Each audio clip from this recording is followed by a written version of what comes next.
Como es Bolivia, el día de hoy tenemos una invitada muy especial, Gabriela Reyes, con la que vamos a hablar acerca de un tema que, bueno, viene charlándose de manera un poco entre líneas, podríamos decirlo, en la opinión pública, en la coyuntura. Hace un par de días el vicepresidente ha hecho unas declaraciones muy particulares. ¿Bolivia vive bajo un narcoestado?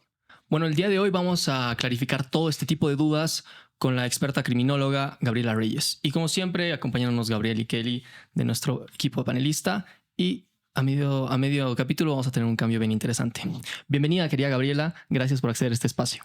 Gracias, Mateo, por la invitación y qué bien que estén tocando este tema que a veces a profundidad no se lo habla, ¿no? Es bastante de la inmediatez, entonces es bueno. Generalmente no me gusta hacer la presentación de los invitados, me gusta más que ellos se presenten, así que para la gente que no te conoce, ¿quién es Gabriela Reyes? Bueno, soy primero que nada mamá de Azul, Buenísimo. soy criminóloga, he estudiado criminología en la Universidad de Maryland, que es la número uno de criminología en Estados Unidos. He hecho una maestría de administración pública en Columbia University en Nueva York.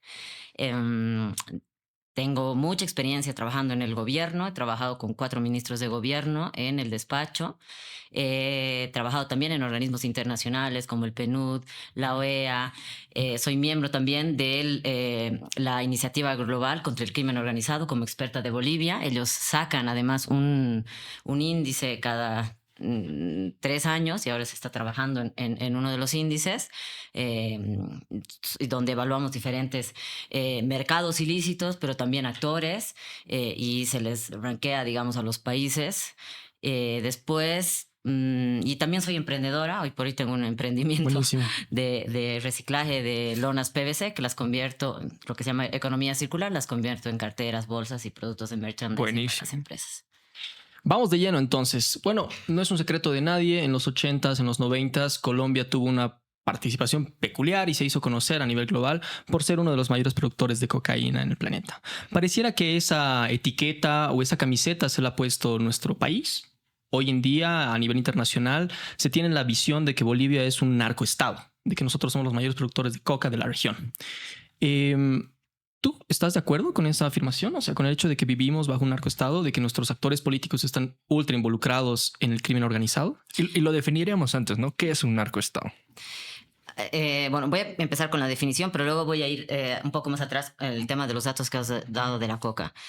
Un narcoestado puede tener diferentes interpretaciones y definiciones, pero para mí el narcoestado es principalmente cuando el narcotráfico llega a tener la capacidad de sustituir las decisiones que debe tomar quienes están manejando el Estado. Me hago entender mejor. Pueden poner un ministro de gobierno, pueden poner un fiscal general, pueden poner un presidente del Tribunal Supremo de Justicia, pueden poner alcaldes, pueden poner autoridades y una vez que pasa esto, que vemos que el crimen organizado por el dinero que se maneja, por la corrupción, por los sobornos, etcétera, etcétera, tiene esa capacidad, entonces se puede hablar de un narcoestado porque quien toma las decisiones en realidad no es el que ha sido elegido, sino toma, digamos, las decisiones para quien le ha promocionado o quien ha ayudado, apoyado a que llegue a ese cargo, digamos. Hablando de casos en concreto, ¿Laura Rojas responde a este arquetipo? Laura Rojas como tal, yo creo que ella es parte de una red, Ok. pero no es una persona, bueno, ya se ha caído su candidatura, pero hasta, digamos, que ha ejercido su cargo, yo pienso que su candidatura en la última senaturía o diputación, no sé si qué era, yo no creo que su campaña haya sido financiada por el narcotráfico porque no se sabe, digamos, ni siquiera digamos, en rumores ni nada, digamos, ni sus condiciones de vida que ella haya estado para llegar a ese cargo. Claro. ¿No? Lo que pasa después. Ahora, lo que les quería explicar era el tema de la hoja de coca. La cocaína, como tal, utiliza la hoja de coca como el principal elemento, digamos, que también tiene, además, sustancias químicas que complementan para poder hacer cocaína. En el mundo solo hay 3 países que producen demasiadas cantidades de cocaína como para fabricar hoja de coca, que son Colombia, que creo que está por el 85%, 70%, entre 70 y 80%. Luego está Perú, que está como en el 20% más o menos. Y Bolivia, que ha estado siempre entre el 8 y el 11, 12%. Del mercado total de la cocaína. De la, ¿dices? no, de la producción de la hoja de coca. Ah, ok. ¿Ya? Perfecto. Ese es el primer dato.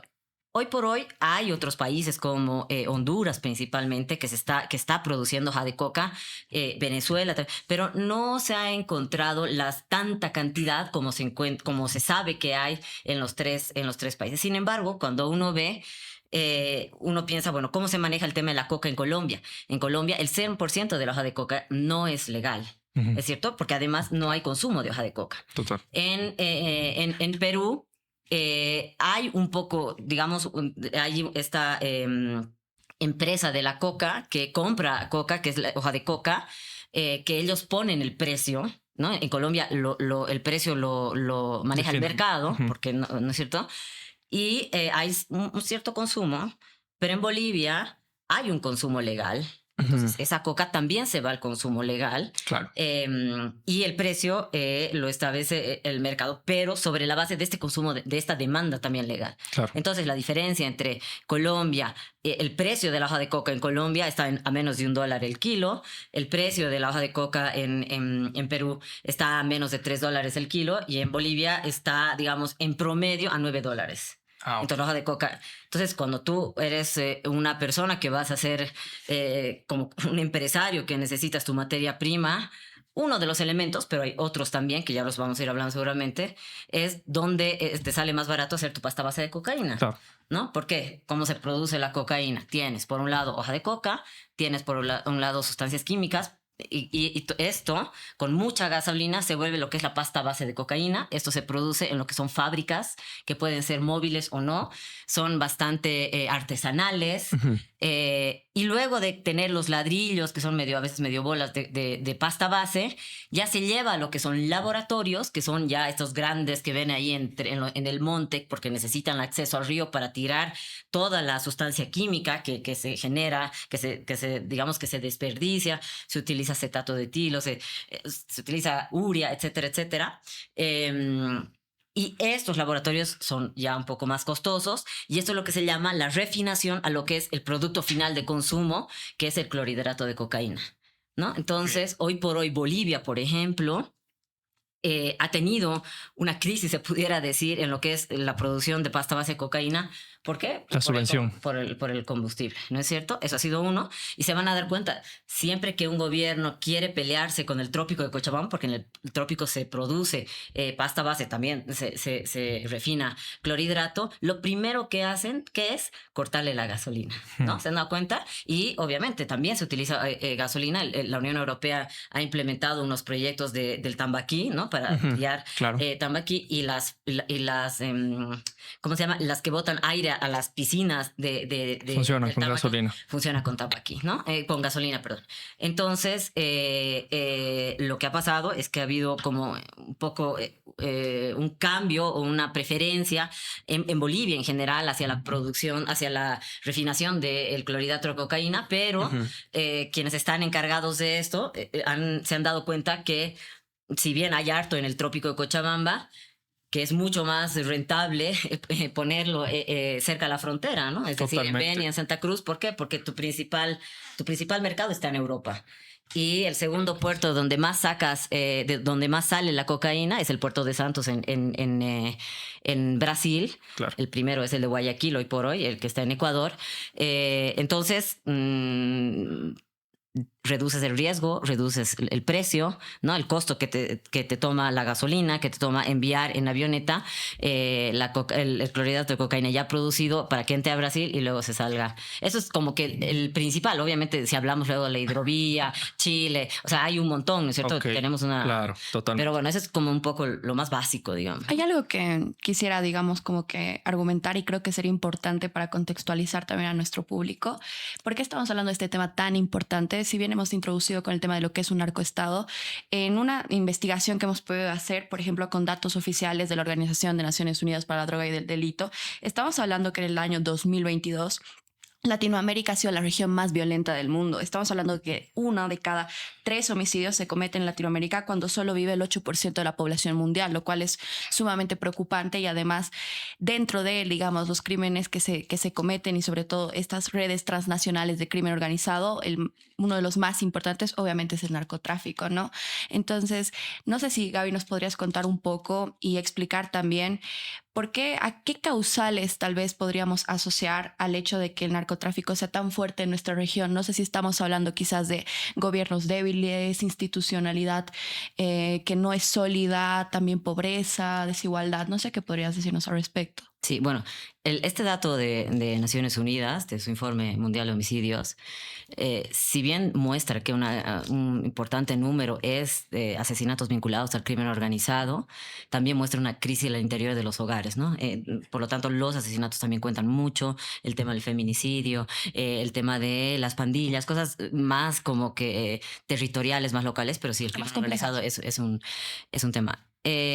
Bueno, principalmente, ¿por qué América Latina? Porque tiene a los 3 principales productores de la materia prima de un producto que es demasiado demandado y hoy por hoy, no solo en Europa, ya era la demanda era muy grande en Estados Ahora en Unidos. Medio Oriente, ¿no? Sí, está yendo. Aunque hoy por hoy es la marihuana y podemos hablar de eso cuando hablemos del caso de las maletas, si quieren hablar. Pero Queremos. Estados Unidos, la demanda de cocaína se ha mantenido estable, ya que ha habido un cambio en la demanda de drogas ¿cómo se llama? Fentanilo. Fentanilo. Uh-huh. Entonces, lo que ha hecho es que para que los grandes cárteles, las grandes organizaciones, en vez de estar mirando únicamente al fentanilo, han empezado a mirar hacia abajo para el tema de la cocaína, ¿no? Gaby, y ahí yo tengo una consulta, porque tocando un poco el tema de, o sea, la cocaína, la producción de clorhidrato de cocaína, etcétera, etcétera. Cuando hablamos de cocaína, hablamos también de crimen organizado. Hablamos también de que, por lo menos en nuestro país, existen algunos estudios de que también el tráfico de mercurio, por ejemplo, utiliza las mismas rutas. Existe también tráfico de armas y de otro tipo de, bueno, ilícitos. ¿Cuáles dirías tú que son los principales, por lo menos en Bolivia? Sí, y los principales se repiten también en América Latina. A ver, creo que es importante hacer una gran diferencia, ¿no? Primero, lo que hablamos es de los mercados ilegales, ¿no es cierto? Por un lado, el mercado como tal, y otro nivel son las estructuras criminales, ¿no? Cuando hablamos de los mercados criminales, yo creo que hay unas 5 que están en América Latina, que son las más potentes, pero también que se repliquen aquí.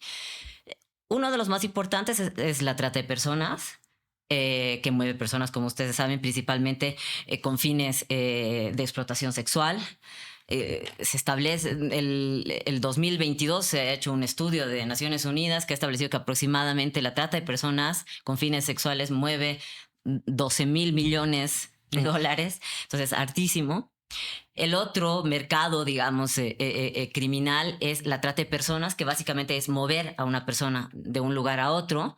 Se ha visto mucho y ha proliferado mucho con el caso de Venezuela y con toda esta crisis del movimiento de los migrantes. Si bien de los 7,9 millones más o menos que se han movido, 4, un poquito más, están, digamos, moviéndose de manera, entre comillas, legales. Hay unos 3 millones que se han movido de manera ilegal y esto ha creado redes de crimen organizado porque esto además tiene un costo para que puedan funcionar estos movimientos. El otro, y que yo creo que en Bolivia económicamente puede estar moviendo más o igual, es la extracción ilícita de oro, donde entra el tema del mercurio. Y también yo incluiría ahí hasta cierto punto el combustible que se desvía, el diésel principalmente, que se desvía o se desviaba, creo que se sigue desviando, no sé, para que funcionen las maquinarias para la extracción ilícita de oro. Porque obviamente se está yendo a una economía ilegal, hay un desvío y hay toda una estructura detrás de este desvío que funciona obviamente con la venia de YPFB, la NH y todo eso. Hoy por hoy no estoy muy segura si sigue funcionando. Entiendo que sí, porque sigue habiendo extracción ilícita de oro, sigue habiendo violencia en ese mercado. está el mercado de la cocaína, y el otro que no se habla mucho, pero que hoy por hoy a mí me está llamando mucho la atención, es el de la marihuana. No solo porque Bolivia produce mucha marihuana, en los últimos 2 años se ha duplicado la incautación de marihuana que hay en el país, no se ha desarticulado ninguna red, pero también porque estamos viendo iniciativas de tratar de producir ciertos tipos de marihuana parecidas al hash, esta marihuana ice, que solo se producen en Estados Unidos, que hay evidencia de que hay maquinaria, de que ha llegado estas muestras con el objetivo de producirla acá, pero con un mercado... ¿Europeo o gringo? No, Dubái, Emiratos Árabes. Ah, mira. Es carísimo. El kilo son como $10,000. Wow. Es además con un pH súper fuerte. Es decir, es una marihuana muy fuerte. Y creo que no se justo escuchaba en una de tus famosas entrevistas de la actualidad que mencionabas que probablemente este tipo de marihuana es la que está involucrada en el caso de las maletas. Sí, o sea, bueno, primero creo que es importante referirnos a las pruebas que han sido públicas. Ajá. Cuando uno ve los galpones, se ve cierta droga ahí, más allá, o sea, marihuana, ¿no? Hay el típico, la marihuana en líquido para los vapes, porque obviamente yo, como soy una nerd, he entrado a ver la marca de cada, así, achicado la foto, la marca, ¿no? Así yo a ver cuánto estará ganando, más o menos qué ha traído, ¿no? Preguntando a la gente que se sabe que consumen, así, ¿no? A cuánto te está vendiendo. Has hecho tu tarea, claro. O sea, ya tengo todas las finas, ya sé cuánto iba a ganar el juez. Ah, lo menos. Falso. Pero... Clip. Ya. Perdón. Pero sí hay una alta probabilidad de que este haya sido algo que esté dentro de las maletas, porque primero porque hay una alta demanda en los Emiratos Árabes, en Dubái, todo esto de esta marihuana ice, y también en Brasil. Le están ofreciendo mucho en el mercado de Santa Cruz, a decir por mi estudio de gente que consume y todo esto. Inclusive algunos dicen que ese video de Sbonco era un ejemplo de lo fuerte que puede ser esa marihuana. Ah, ya. Pero este tipo es una marihuana como un hashish, se produce solamente en Estados Unidos, hoy por hoy. Se han encontrado algunos laboratorios que están intentando producir en Paraguay. Pero hay una motivación, o sea, hay un incentivo para querer no solo producir en Bolivia, digámoslo así, pero también para usar Bolivia como un país de tránsito. Uno diría, pero ¿por qué irías de Estados Unidos a Bolivia y luego...? Claro, no hace mucho sentido. Además, no sé, no es el virubiru. Primero, los narcos no quieren quemar sus rutas, ¿no es cierto? O sea, no van a ir directo para que sepan, eso está llegando ahí. Entonces, siempre tratan de ir ruta por ruta, digamos. Y luego también hay algo que justo hoy día estaba hablando. Hay algo que se llaman los vuelos negros. ¿Qué son? Que son vuelos que obviamente como hay una organización, una estructura criminal que está cooptada por el crimen organizado dentro de un aeropuerto en específico X, sea cual sea, son vuelos que no reportan nada. Uh-huh. Que no se reporta ni su llegada, ni su salida, ni qué había ahí adentro, ni nada. No estoy diciendo que el vuelo que se ha hecho ha sido un vuelo negro, no, porque hay registros. Hay registros y todo, ¿no? Ajá. Pero algo que se tiene que investigar, por ejemplo, es si cuando hubo el caso del narcovuelo, no sé si te acuerdan de las 400, de los 400 kilos de droga, se borraron las cámaras. Habría que investigar si se borraron las cámaras realmente porque no querían que se sepa quiénes eran los responsables, porque inclusive cuando no hayan cámaras, igual hay responsables, ¿no es cierto? Está el de Canes, está el de la Felkene del escáner, está el de la aduana del escáner, o sea, independiente hay responsables. Pero lo que dice gente vinculada al sistema de justicia es que se borraron esos videos porque había un vuelo negro que estaba yendo a África. Cuando hablamos un poco de la intromisión del narcotráfico en nuestra estructura política, ahí justamente escuchaba y veía algunos textos también de que involucra mucho al juez, por ejemplo, esto de lo de Laura Rojas, ¿no? Está involucrado el juez con el tema de los galpones. Hace 2 semanas a la mano derecha del presidente también lo acribillan. Entonces, ¿tú qué tan permeado crees que está el narcotráfico en nuestra política? Yo creo que está bastante. Y no digo que hoy por hoy...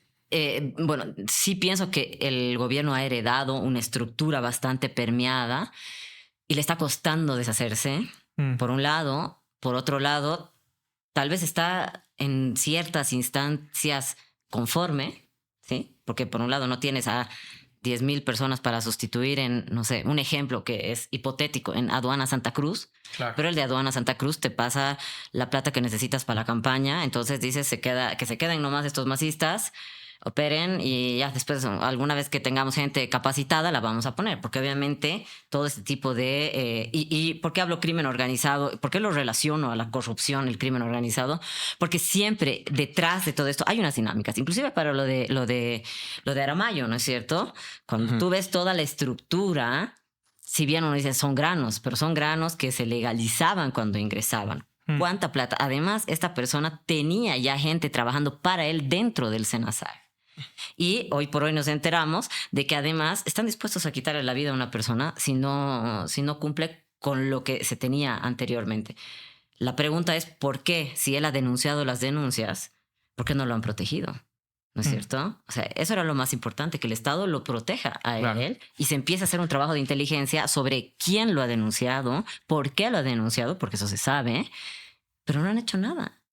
Yo pienso que esa muerte pudiera haber sido evitada si se tomaban acciones previo, o sea, al momento de la amenaza. Hoy el propio viceministro de Transparencia está diciendo que en Tarija lo han amenazado por querer investigar el tema de aduanas. ¿Tú crees que es un tema de negligencia o más bien complicidad? No creo que sea complicidad, yo creo que es inexperiencia o como que minimizar, como que no, porque obviamente están aprendiendo recién. O sea, Rodrigo sí tiene años, pero nunca ha estado en el Estado, o sea, ha estado en un gobierno municipal, digamos, ¿no?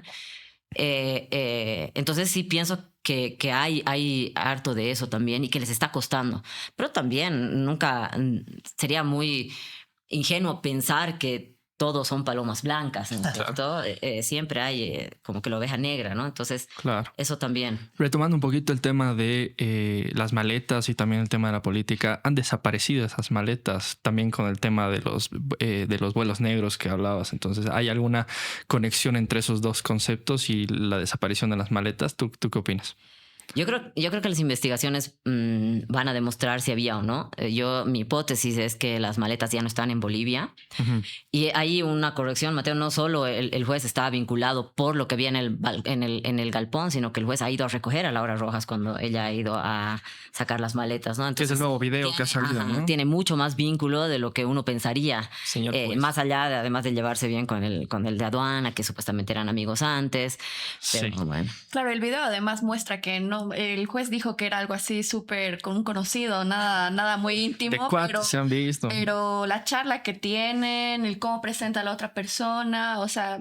BFFs. No, pero además en el aeropuerto de Virubiru, o sea, no es el primer caso, digamos, son un montón de casos que van y secuencialmente y pareciese que hay una estructura mucho más amplia, ¿no? Y estamos hablando de aduanas, estamos hablando estás hablando de SENASAC igual con el caso de Marco Aramayo. Entonces, yo quisiera preguntarte algo, ya un poco más actual y respecto a las declaraciones, por ejemplo, del vicepresidente, que están bien complejas, bien complicadas. ¿Vos crees que también este tipo de denuncias que se hacen dentro del aparato público, digamos, hablando del caso del vicepresidente, demuestran también esta falta de inexperiencia que mencionaba sobre, por ejemplo, el manejo no solo del tema del narcotráfico, sino también de este otro tipo de temas como de corrupción, etcétera? ¿O consideras que más bien son muy alarmistas las acusaciones o aseveraciones que tiene el vicepresidente? Yo creo que el vicepresidente, teniendo acceso a tanta información, pudiera ser más preciso en lo que él denuncia. Me parece que él peca de llevarse por el chisme. Sensacionalismo. Ajá. Y termina acusando, digamos, del 100% de lo que dice, tal vez el 20% es verdadero. Y la gente se enfoca en el 80% y ya ese 20% queda en la nada. Sí. Pero claro, porque el 80% que ha dicho era algo que no correspondía, que no tenía sentido. O difícil de darle la razón. Ajá. Entonces pienso que él teniendo la oportunidad enorme de esa pantalla, que la gente lo mira, lo escucha, además tiene policías a su disposición, tiene un aparato en la vicepresidencia, o sea, tiene tantos, lo que pudiéramos hacer ahí, pero tiene tanto y no lo aprovecha, ¿no? O sea, yo digo, debería aprovechar en todo sentido para que ese 20% que él dice que es real tenga realmente incidencia y que realmente se investiga. Inclusive ellos presentando denuncias, ellos convocando a los jueces, a los fiscales, haciendo interpelaciones. Tiene muchas herramientas para él poder llegar a tener más datos de todo lo que está pasando. No sé si es porque lo asesoran mal, no sé si es que le gana su forma de ser, de ir a esta parte del chisme, del rumor, de me han contado, pero siento que estaba perdiendo una oportunidad enorme para hacerle bien al país en este tipo de casos específicamente, ¿no? Sí, algo que quisiera profundizar es, bueno, yo siempre hago esta consulta con gente que ha trabajado mucho tiempo en el Estado y si hoy, digamos, tendríamos que hacer un proceso a todas las personas que están involucradas de manera activa o por omisión, digamos, relacionadas con temas de narcotráfico en nuestro sistema político, nuestro sistema de justicia, ¿tú crees que tendríamos funcionarios públicos trabajando? Porque yo, por lo que tú comentas y por algunos estudios que he podido ver también, o por los hechos, por lo que está pasando, digamos, en nuestra política nacional, es impresionante el nivel de permeabilidad que tiene el narcotráfico en política como tal. Siendo muy realista. Tal vez te voy a responder, te voy a dar una respuesta que no quisieras escuchar, pero yo creo que sí, porque la justicia nunca va a investigar. Porque la justicia es parte. Es decir, puedes investigarlos a todos, pero y lo mismo he dicho con la DEA. O sea, puede venir la DEA aquí, detener a todo el mundo, todo, pero a la semana va a estar libre con esta justicia. Pasa lo mismo con todos los funcionarios públicos. O sea, dime quién está en la cárcel aparte que no sea... Y tal vez aquí podemos ver algunos datos. Pero ¿qué se llama? La del Fondo Indígena... Nemesia Chaco. No es la Nemesia Chaco. La que ha denunciado el otro caso, la Lidia Patti, por ejemplo.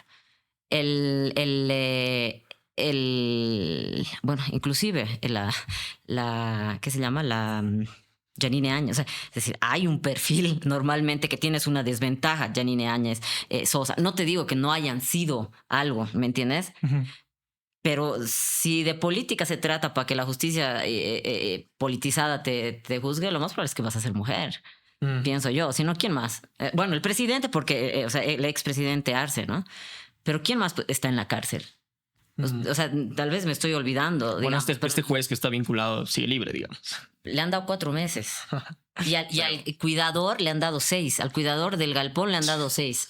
Y al dueño del galpón le han dado 4 meses. ¿Cómo es? Es que eso se repite mucho, ¿no? Ya un poquito en paralelo con el tema de que la política está permeada con el narcotráfico y demás, pero estos casos agarras al más chiquito y le das una sentencia gigante y ya pues victoria de la policía y de la justicia. Ni siquiera le dan una sentencia gigante. Es así, es un modo de operar. Primero, la conferencia de prensa del fiscal. Vamos a hacer esto.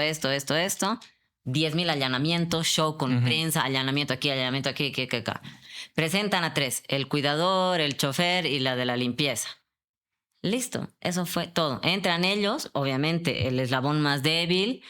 Y yo pienso que inclusive ellos reciben financiamiento para que tengan abogados o algo que los ayuden.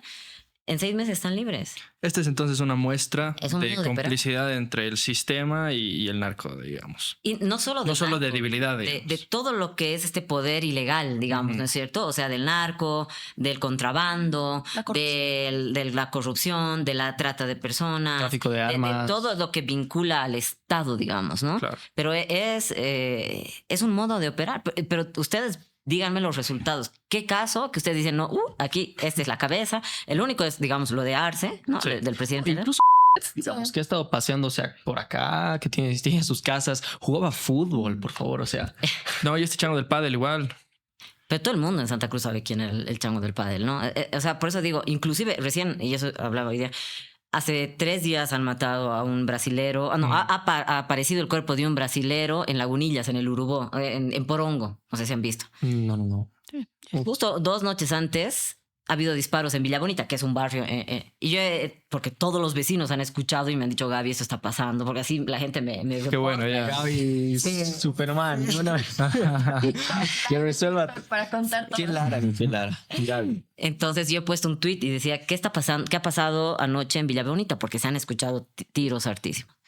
2 días después aparece el cuerpo, digamos, a 1.000.000 de kilómetros dentro de lo que es el mismo Porongo, pero mucho más lejos. Y la justicia dice, recién entrado ayer, era un narcotraficante, pero que recién entró a Bolivia ayer. Y los vecinos dicen, hace 2 semanas que el tipo ha comprado una casa, es la Casa Blanca de la esquina, salía a pasear con su perro, sabíamos que era brasilero, sabemos que se llama tal, y además había... Y yo Todo digo, sabías. claro, y la justicia no hace nada. No. La justicia lo único que dice es la versión, me imagino, del abogado, de no sé quién. Claro. Entonces, el mensaje para el crimen organizado que quiere penetrar al Estado Les es, pues, opera nomás. vengan pues, vengan, claro. Porque ¿quién está en la cárcel? Nadie. Es verdad. Nadie. Y Ni digamos- los hijos de Arce. Tampoco. Ni el Dorgaten, que está en parques de diversión. O sea, no sé. Y no me digan que no sabían que esto iba a pasar, ¿no? Claro. Y ahí sí yo pienso que hay nomás alguna responsabilidad de este gobierno de Y- no presionar. Y en general, digamos, ¿cuál dirías tú que es el rol de la policía? ¿Tú crees que bueno, La policía es la más metida. claro.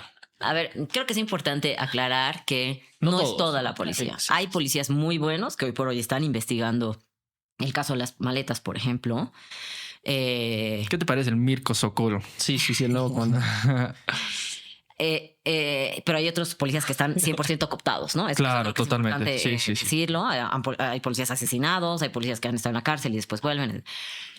Yo tenía mucha esperanza en Sokol. Es más, a mí alguna vez alguien, no voy a decir quién me ha preguntado, no voy a decir quiénes me han preguntado, digamos, si pusieras a un comandante ahora en esta gestión, ¿a quién sugieres? Y yo dije él, ¿no? Porque Wow. él, realmente, el Estado, lamentablemente, todo el mundo sabe, no sé si todo el mundo sabe, pero lamentablemente la FELCB, que es la Fuerza Especial de Lucha contra la Violencia, es un castigo para los policías. ¿Por qué creen que es un castigo para los policías? Por la cantidad de casos que hay, me imagino. No. Entonces, ni idea. Porque una mujer víctima de violencia no le vas a cobrar para hacer cualquier cosa. En cambio, para cualquier cosa, ¿no es cierto? Sí, es verdad. En cambio, eso sí es para cierto. cualquier otro caso, Incluso la tránsito. FELCC, todo funciona en la mayoría de las veces. Quiero que se sepa que estoy diciendo que no es siempre, porque después La todo mayoría de las veces, sí. hay mucha corrupción, ¿no? Detrás. Y ustedes, no sé si les ha pasado, o sea, si alguna vez les han agarrado los de tránsito o han ido a cualquier otra cosa, hasta para mi refresco, ¿no? sí. Entonces, él estaba, entre comillas, castigado en la FELCB. Y cuando estás castigado es porque no has querido responder a la anterior gestión en estos temas. Yo sé que él no ha querido responder en estos temas vinculados a la corrupción policial. Pero me ha decepcionado mucho. Me ha decepcionado mucho con algunas declaraciones, con la politización que ha hecho ayer. Creo que ha dado unas declaraciones diciendo que lo que está pasando en Bolivia es culpa de los 20 años del MAS. Y yo me pregunto, ¿acaso no ve lo que está pasando en el mundo, digamos? O sea, Claro. Inclusive utilizan lo que está pasando en el mundo, le ponen un título de narcoterrorismo para hacer temas de geopolítica. Entonces, es como Bolivia no vive pues en una burbuja. Todo eso está pasando en un contexto que el crimen organizado en sus diferentes formas también está proliferando en todos los países de la región, ¿no Claro. es cierto? Aprovechando este corte comercial, vamos a agradecer a Kelly por este tiempo. Y ahora tenemos a Solange que van a hacer un Gracias, Kelly. cambio, un switch. Yo tengo una pregunta bien específica respecto a la violencia. Porque siempre se dice, creo que últimamente no, el 2025 ha sido un año bien violento, más que nada en Santa Cruz, en comparación a otros años anteriores, pero no es tan violento como México, digamos, o como Colombia. Entonces, O Ecuador recientemente. O ¿no? Ecuador también, exactamente. Aquí no se han matado candidatos y ese tipo de cosas. Obviamente el tema de Aramayo es un outlier, me parece. Pero tú ¿a qué le das causa que Bolivia no sea tan violenta siendo todavía un estado donde hay presencia del narcotráfico, crimen organizado y demás? Esa es muy buena pregunta, pero además es una pregunta que me la hacen siempre en los foros internacionales, ¿no? Porque el principal tema de debate hoy por hoy, por ejemplo, es el militarismo, porque todos estos países han visto el incrementar militares como una respuesta a estos altos niveles Exacto. de violencia, y Bolivia, sí, los militares estaban intentando hacer pan hace 3 años, ¿no es cierto? Incluso en Estados Unidos ahora son instituciones terroristas, ¿no? Sí, entonces, algo que pasa, y es un poco complicado decirlo, pero los asesinatos, los ajustes de cuentas pasan cuando se está tratando de, por ejemplo, cuando hay una pugna, Ujú. cuando hay una cuenta pendiente, cuando hay algo que no se... Veamos el caso de Aramayo. ¿Por qué lo han matado a Aramayo? Por un Porque tema- no ha aceptado, ¿no Ujú. es cierto? O sea, porque él ha dicho, yo no voy a ser parte de esto. Entonces, y lo mismo pasa con las cárceles, es que hoy por hoy el Estado boliviano o Bolivia en general ha decidido no confrontar Ok, de verdad. El momento en el que empieza a confrontar un poquito, se pone violento. ya ven que, casi digo, que hay unas personas que empiezan a secuestrar, a matar. Mm. El momento en que empiezan a un poquitito, Claro. ¿no es cierto? Si el Estado decidiría realmente poner orden en Palmasola, van a ver las mismas masacres que se han visto en Ecuador, en Paraguay, así. Pero el Estado decide No hacerlo. no hacerlo, ¿no? Pero ahí también es un tema de que hay que poner mucho en la balanza. Mm. Porque uno puede decir, ¿qué es peor? ¿Que hayan más muertos o que las estructuras criminales del narcotráfico, un ejemplo, o que el PCC siga siendo dueño de Palmasola, por ejemplo? Claro. No sé, tal vez mejor que el PCC siga siendo dueño de Palmasola, porque si yo quiero sacar al PCC de Palmasola, tenga 34 muertos en Y una ahí- masacre. Yo pongo- Políticamente Claro. no me conviene. Totalmente. Y en este pesaje, digamos, de los pros y los contras, porque en todo hay. Igual yo tenía un amigo con el que trabajábamos en Cocha, que viene de Frontera, Pando, o Beni, si no estoy mal. Y él era de un pueblito y me decía, claro, nosotros somos súper, súper pobres hasta que llegó el narco, Claro. ¿no? Y empezó a haber mucho trabajo. Claramente era en su mayoría ilícito, pero la economía de ese pueblito específico y a la redonda floreció gracias a lo que pasaba. No digo que esté bien, pero también es algo que existe, ¿no? Entonces, ¿qué te parece? Es algo, o sea, perdón, yo creo que eso lo que has tocado es un tema que es central, y para mí mi hipótesis sería que es una de las razones por las que en Latinoamérica ha sido un terreno muy fértil, digamos, para el crimen organizado y el narcotráfico, porque lamentablemente hemos tenido gobiernos que son totalmente incompetentes para poder proveer de servicios básicos a poblaciones, y por eso tenemos zonas que son, vamos a llamarla marrones, donde la gente Claro. no tiene educación, no tiene conexión a luz, no tiene conexión a agua potable, viven realmente en la precariedad total, y llega el narco a estas zonas porque obviamente no hay presencia de Estado para nada, y ellos desarrollan ahí y empiezan a proveer todo lo que el Estado no provee, y les dan esa seguridad, le dan empleo a la gente tiene que comer, la gente tiene que educarse, tiene que tener agua potable, etcétera, y crean redes de fidelización, llamaremoslo así, ¿no? Con la gente local. Y eso hace además que sea muy permeable y que incluso todo el mundo vea a un lado. Porque no te conviene combatir esto, porque el momento que se vaya esta persona, esta estructura que te ha dado la posibilidad de tener un poco más de mejor nivel de vida, se va a ir y el Estado te va a dejar una vez más abandonado, ¿no? Y es muy complicado. Y ahí lo que tú dices, Gabriela, me preocupa profundamente porque te estaba escuchando y entiendo totalmente lo del trade-off, ¿no? Y de hecho alguna vez yo hablaba con una compañera que ella trabajó mucho tiempo en Colombia, porque ella es colombiana en temas de seguridad, y estaba este debate de si la DEA o no debe llegar a Bolivia. Esto antes de que llegue la DEA a Bolivia.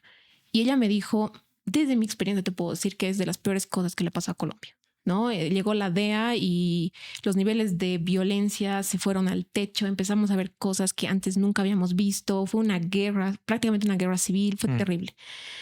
Ahora, mi pregunta es, entonces, ¿qué hacemos? Porque mi pregunta, o sea, Claro. el punto es, yo lo que veo, y puede ser que sea mi intuición, puede ser que me equivoco ahí, tú eres la experta. Bolivia no es un lugar tan violento como Ecuador, como Colombia, como México, todavía, ¿no? Pero la tendencia que hemos ido viendo en los últimos años es que ha ido incrementándose. O sea, lo que tú dices es como que Aramayo es un outlier. para mí ya no es un outlier. O sea, yo siento que ya estamos empezando a ver lo que tú has dicho, ¿no? Apareció un narco muerto en tal laguna. En Santa Cruz, los de Santa Cruz deben saber mucho más porque están en ese medio, pero como que te dicen, digamos, sí, apareció un torso tirado en tal carretera y vos quedas ahí como, ¿qué? Cosas que en el resto del país para nada, pero en Santa Cruz son cada vez más comunes, o es mi impresión, ¿no? En Santa Cruz no, totalmente. En Santa Cruz ha sido un año bien violento. Lo que me preocupa es la tendencia, ¿no? Como que la tendencia está yendo a que esto está cada vez peor, está penetrando más, es más común, más normalizado además, porque además dura 2 días en los medios y ya, Sí. y fin. Claro, y cambia de caso. Sí, Como todos han los tocado medios. muchos temas ahí. Voy a tratar de tocar a todos porque todos son muy interesantes. Sí, siempre se ha creído que, y es realmente una de las principales, digamos, causas o vulnerabilidades, la no presencia de Estado. Pero ya en muchos lugares ya hay Estado, pero no es un Estado suficiente, por un lado. Es decir, hay una laguna donde tú ves que pasa la madera talada, está un policía, está el guardaparques, pero ¿qué pueden hacer? Hay Estado, pero no pueden hacer nada, ¿no es cierto? Y hay otros, porque no tienen el armamento, no tienen el bote, no tienen, etcétera, etcétera. Y hay otros donde hay Estado, pero que los actores de ese Estado deciden ser parte de eso. Exacto. ¿No? Entonces, creo que eso es importante aclarar, que ya no es solo que son lugares. Yo les doy un ejemplo claro. México Chico, cuando se ha visto el tema de Cacachacas, se han visto todas las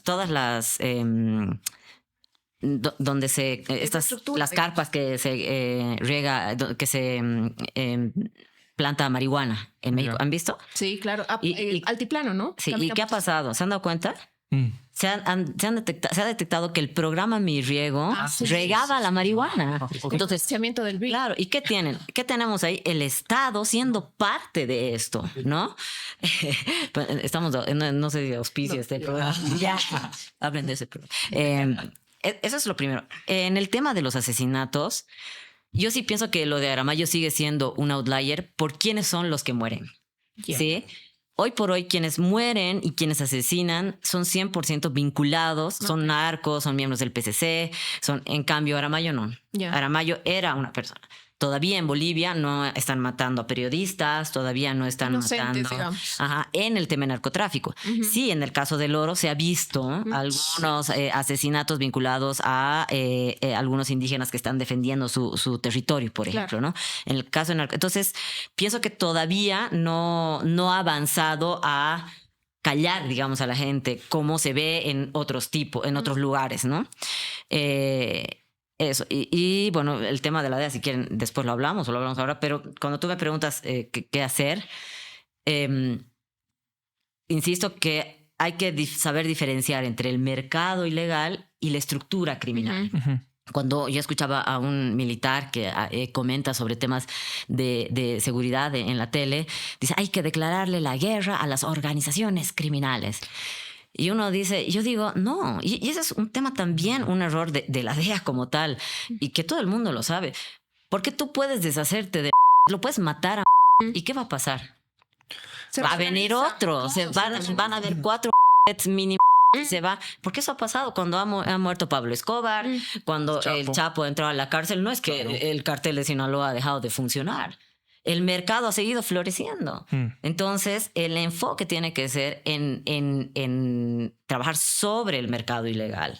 No tanto, o sea, sí, también hay que desestructurar, hay que además, y esto es otro tema que no lo hemos hablado, y dentro de estas economías que me he olvidado mencionar está el tema de las armas, pero también está el tema del lavado de dinero, porque toda economía ilegal lo que busca es dinero, lo que busca es, y no quieren dinero para tenerlo en el banco, para tenerlo debajo de su colchón, quieren gastarlo. ¿Y cómo se lo gasta? Blanqueándolo. Y hay toda otra estructura para blanquear ese dinero que hasta el día de hoy no se investiga en nada, pero en nada acá en Bolivia. Sí. Entonces, o sea, y el mismo Petro lo ha dicho, Bolivia para los narcos no es solo un lugar de producción, es un paraíso para ir a blanquear dinero. Entonces, cuando uno dice, o sea, uno de los, para mí, de las debilidades de la DEA y porque que ha generado mucha violencia es que en vez de preocuparse en los mercados, se ha preocupado en las organizaciones únicamente, y obviamente eso genera muchísima violencia, Gaby, porque estás ahí moviendo el agua. Para nuestro público que probablemente no comprenda, ¿a qué te refieres con el mercado ilegal?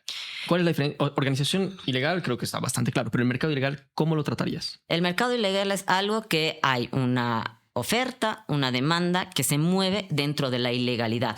En algunas veces pudiera confundirse con la informalidad, Claro. pero en el caso de la cocaína, por ejemplo, la cocaína se produce de manera ilegal. En la mayoría de los lugares, creo que en todos los lugares en realidad se consume de manera ilegal, se la obtiene y se mueve además de manera ilegal. Por lo tanto, la plata de ese mercado es ilegal.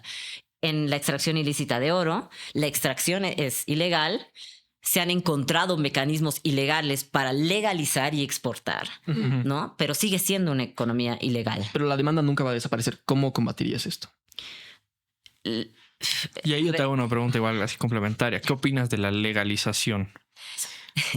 O sea, sí, bueno, digamos que es que hay uno, yo pudiera hablar de lo, hablar como, digamos, como que académica y decir esto es lo ideal, Claro. pero no Hay que es ser lo real. realistas, claro, O sea, hay que ser realistas. yo les digo, nosotros hemos estudiado, nosotros en un grupo de expertos, obviamente de Bolivia, de Perú y de Colombia, una de las ideas que se tenía, y sobre todo muy fuerte con Petro al mando, era que se haga una producción, o sea, que Bolivia, Perú y Colombia tengan el monopolio de la producción legal de cocaína.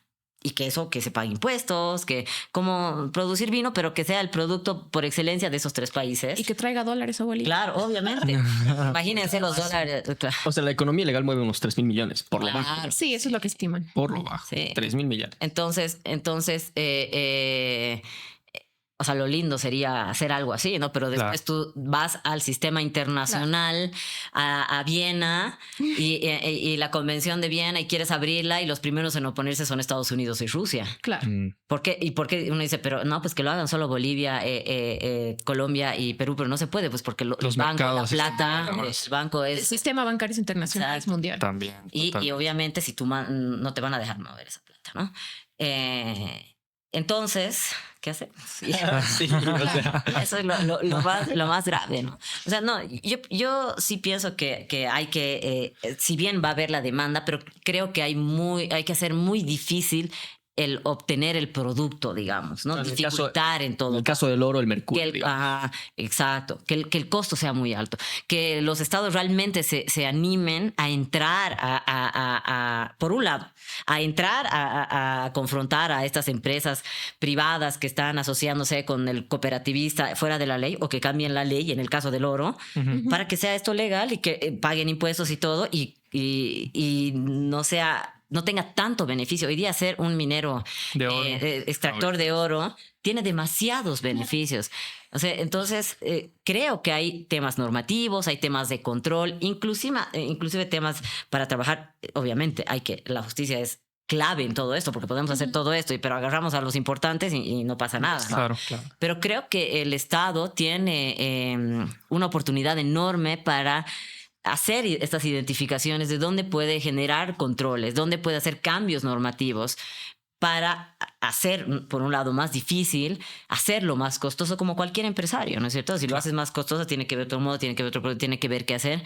Y pienso que ese es el gran reto, pero lamentablemente no se habla de eso, ¿no? Siempre se habla de guerra a las organizaciones criminales. Es lo que vende, Como ¿no? fachada, exactamente. Lo que vende. Sí, Ese es siempre. el problema, ¿no? Y ahí vemos el efecto Bukele, ¿no? Justo quería tocar eso. Ajá. Que vende mucho, pero ya cuando la gente se empieza a enterar de que ha habido negociación con las maras por detrás, de que hay violación de derechos humanos en las cárceles, y claro, uno diría, ay, pero entonces, ¿cuáles son tus derechos humanos? Los derechos humanos de los Lo mismo que dice él. de los maras salvatrucha.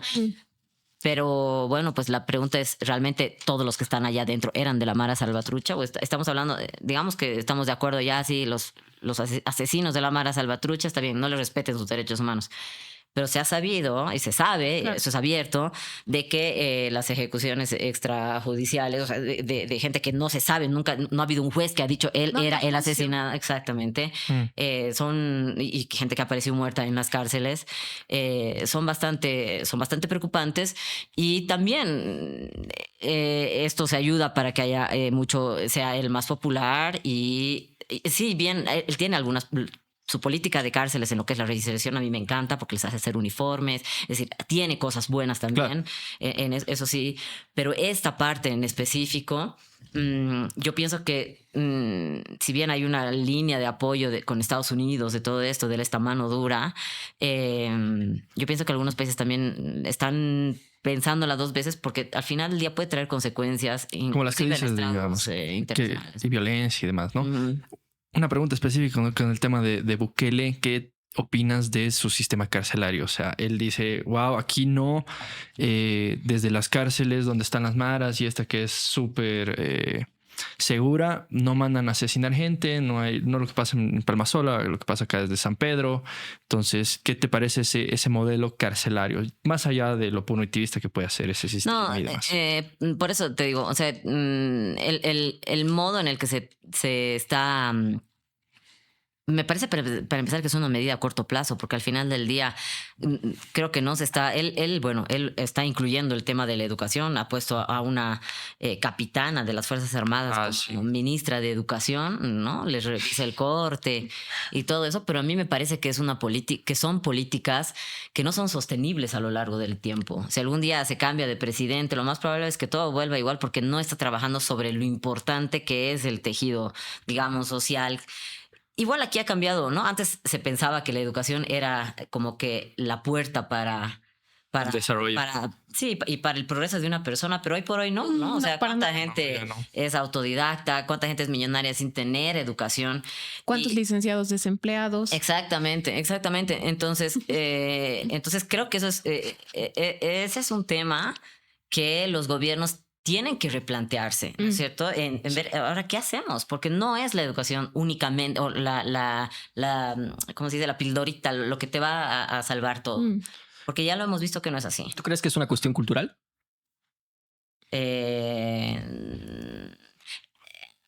Puede ser un elemento, pero no creo. No creo, porque también hoy por hoy está empezando a haber mucha violencia en las ciudades que están cercanas a los puertos por donde ingresa la cocaína, por ejemplo. Eso, ¿No? y la seguridad en general, ¿no? O sea, tú vas, digamos, a la universidad y te queda al otro lado de tu ciudad y es difícil volver en la noche por X, Y problema y pierdes tiempo y no puedes hacer tales cosas, te cortan tus libertades.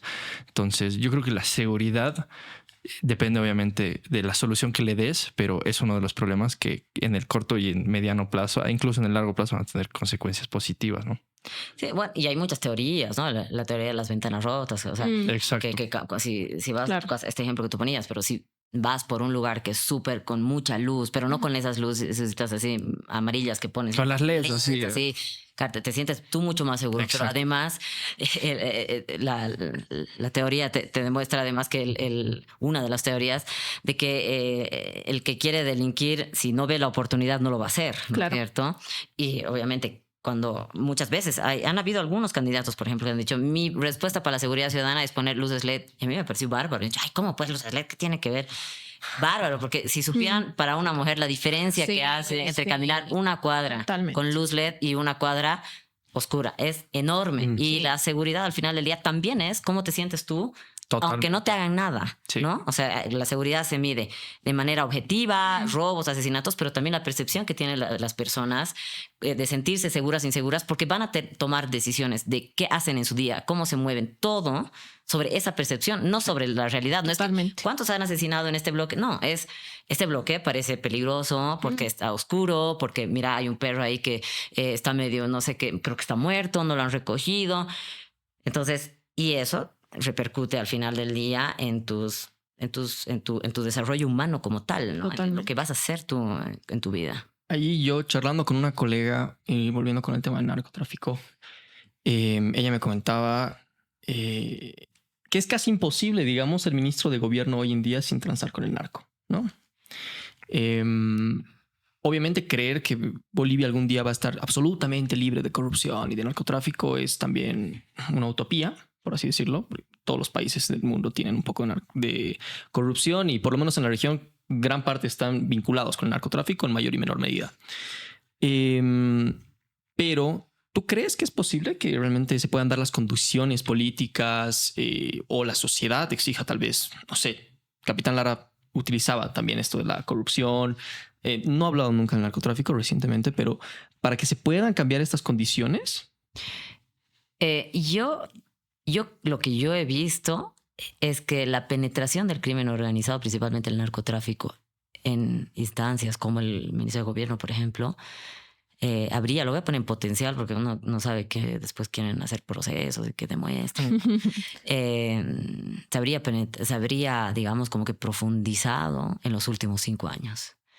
Y por lo tanto, en esto sí soy bastante optimista, sí creo que se puede mover todo eso que había ingresado Claro. y que ha cooptado, que depende mucho además de la cabeza, sí se la puede sacar de nuevo. Eso sí, no significa que va a estar libre, porque si no te van a hacer cosas que no es políticamente viable, e inclusive te pueden bajar a un ministro, ¿no es cierto? Y cambiar al ministro, porque, pues, imagínense.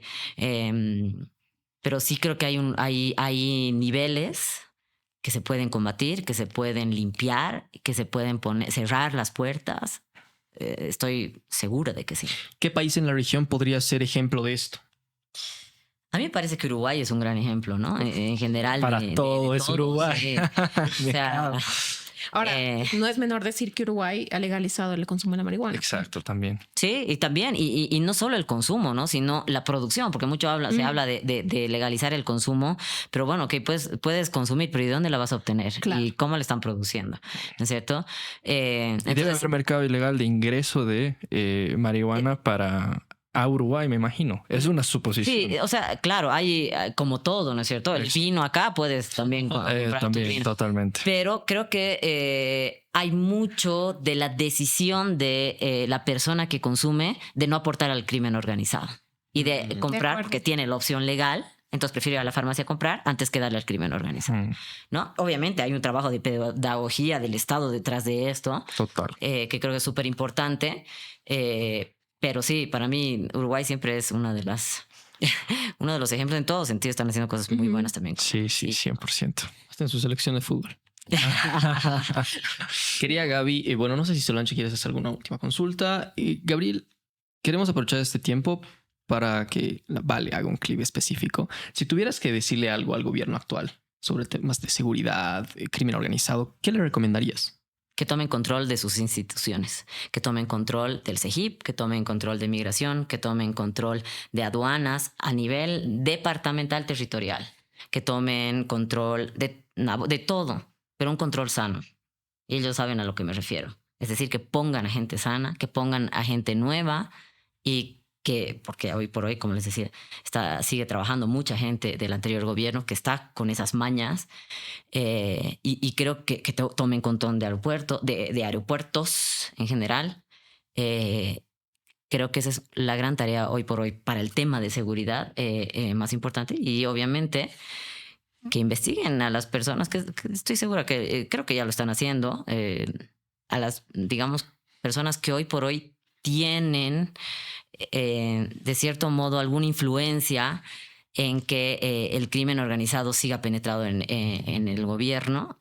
Me refiero a ciertos policías que inclusive dan protección a narcotraficantes, cosas así, ¿no? Y tal vez antes de cerrar, porque por lo que tú comentas, obviamente Bolivia no es una isla, ¿no?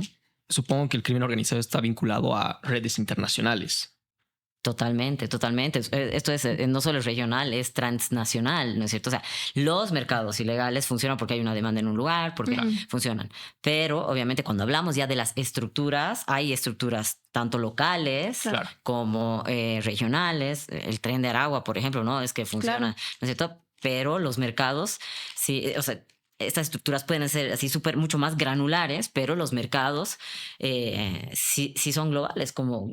Por eso generan tanto dinero también, ¿no es cierto? Bueno, igual el gobierno lleva menos de 90 días, así que hay que darles el beneficio de la duda. Veremos qué es lo que pasa en estos últimos 5 años. Y tal vez una última, o sea, Sí, seamos idealistas. Tal vez una última consulta. Afortunadamente, como decía el Gabo, no vivimos todavía en un estado donde la gente no puede expresar su opinión o dar este tipo de percepciones sobre temas tan delicados y ser amenazada.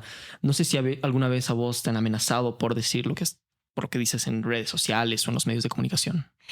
Solo una vez me han amenazado, una alta autoridad de la justicia me ha amenazado públicamente, rodeado de todos sus otros autoridades. Y yo no había visto el video, pero me ha empezado a bombardear el celular y todos, mira, esta persona te está amenazando tan. Ajá, porque además él dijo mi profesión, ¿no? Y nada, me llamó mucho la atención, pero obviamente para que te amenacen es porque probablemente he dicho algo que era cierto, ¿no? Y él se ha sentido tal vez como que con miedo de que se sepa más, me imagino, no sé. ¿No tienes miedo? La verdad es que no, porque digo el 10% de lo que pudiera estar diciendo. Me cuido mucho. Te vamos a traer más seguido entonces. Tengo gente detrás mío que me apoya, que me cuida, vinculada al tema de seguridad, no solo gente aquí, no solo de nacionalidad boliviana. Entonces, tengo todo ese apoyo y creo que eso es lo que me hace dar un poco de seguridad, pero lo más importante es que tengo una hija y yo realmente quiero que mi hija viva en una Bolivia segura y no en un futuro Colombia, México, estos lugares donde tendría que pagar coimas o pagar, ¿cómo se llama? Extorsiones para que ella pueda ir tranquila al colegio, ¿no? Claro. Buenísimo. Creo que todos luchamos por ese sueño. Bueno, quería agradecerte, Gabriela, de verdad, por este espacio. Síganla en redes sociales. En Twitter es súper viral y creo que es de las más vistas. @Gabriela Bolivia en todas las redes. Y bueno, muchísimas gracias por seguirnos hasta este momento. Este ha sido nuestro primer episodio tocando un tema bastante álgido. Y bueno, seguro vamos a hacer una evaluación a los 6 meses o tal vez a finales de año para ver si se está combatiendo el crimen organizado y estas estructuras o seguimos en un país que aparentemente, en la conclusión de la pregunta inicial, vivimos en un narcoestado. Muchísimas gracias.